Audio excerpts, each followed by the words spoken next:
En ce beau temps pascal, en ce mois de mai, nous mettons le cap sur la mission avec les fêtes dans notre temps liturgique que nous vivons. Deux grandes fêtes, fête de l'Ascension et la finale du temps pascal, fête de la Pentecôte. Mes amis, à l'Ascension, Jésus parle à ses premiers disciples et leur dit « Allez maintenant, je vous envoie. De toutes les nations, faites des disciples, je suis avec vous pour la grande mission. » Et les premiers à entendre cet appel et cet envoi, on les connaît, on les a vus dans des beaux vitraux, Saint-Pierre, Saint-Luc, Saint-Jean, Saint-Matthieu, Saint-Marc, tous les saints apôtres. Mais ici, notre terre canadienne est parsemée de grands missionnaires qui, même dans la sainteté, rien de moins, ont amené ici cette mission et ont poursuivi ici, en Amérique, cette mission. J'aimerais vous parler de ces personnages inspirants pour nous qui mettons aujourd'hui le cap sur la mission, peuvent nous inspirer des attitudes de par leur expérience missionnaire et par leur grande sainteté missionnaire aussi. Alors je vous en parle avec joie.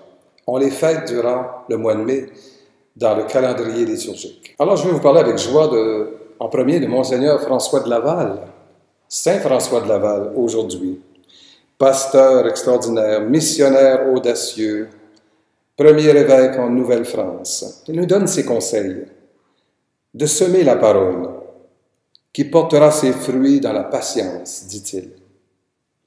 Il nous invite souvent à la confiance, à se laisser conduire par l'Esprit, conduire aussi par le grand missionnaire Jésus-Christ lui-même, le ressuscité, qui est avec nous pour cette mission. Et il nous dit, il suffit d'être le digne instrument de Dieu dans cette mission.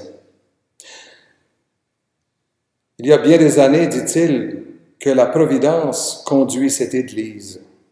Et nous, par conséquent, par des voies pénibles et crucifiantes, tant pour le spirituel que pour le temporel. Pourvu, dit-il, que sa sainte volonté soit faite, il ne nous importe. Voilà des paroles du grand saint missionnaire.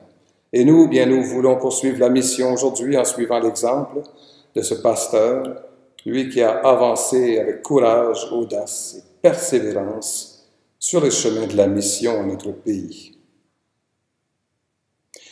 Bien sûr, je vais vous parler aussi d'une autre qu'on va fêter durant le mois de mai, Catherine de Saint-Augustin. Très beau modèle de la jeunesse. Elle n'a que 16 ans lorsqu'elle donne sa vie pour la mission. Lorsqu'elle nous arrive ici, imaginez-vous 16 ans. Elle est toute engagée auprès des pauvres, des malades, des démunis qu'elle va rencontrer ici en Nouvelle-France. Elle a dit ceci: « Mon cœur est disposé à faire tout ce qu'il plaira à mon bon maître de m'envoyer. Le bon maître connaît mes forces, et je crois qu'il ne permettra rien que pour le mieux. » Magnifique, hein? Et elle continue. « Je vous assure que quand on a une fois mis sa confiance en celui qui peut tout, l'on ne rencontre pas tant de difficultés. Être à Dieu et n'avoir rien à cœur que son service. » Voilà de belles paroles de cette missionnaire toute jeune arrivée ici au début de la Nouvelle-France. Et enfin, j'aimerais qu'on revienne à une belle aussi missionnaire, une autre jeune, Kateri Tekakwitha. Je la vois vraiment comme un modèle de la nouvelle évangélisation. Passionnée pour Jésus, consacrée à lui, très jeune, dans un célibat, à 20 ans, elle est baptisée dans un contexte tout à fait hostile au christianisme.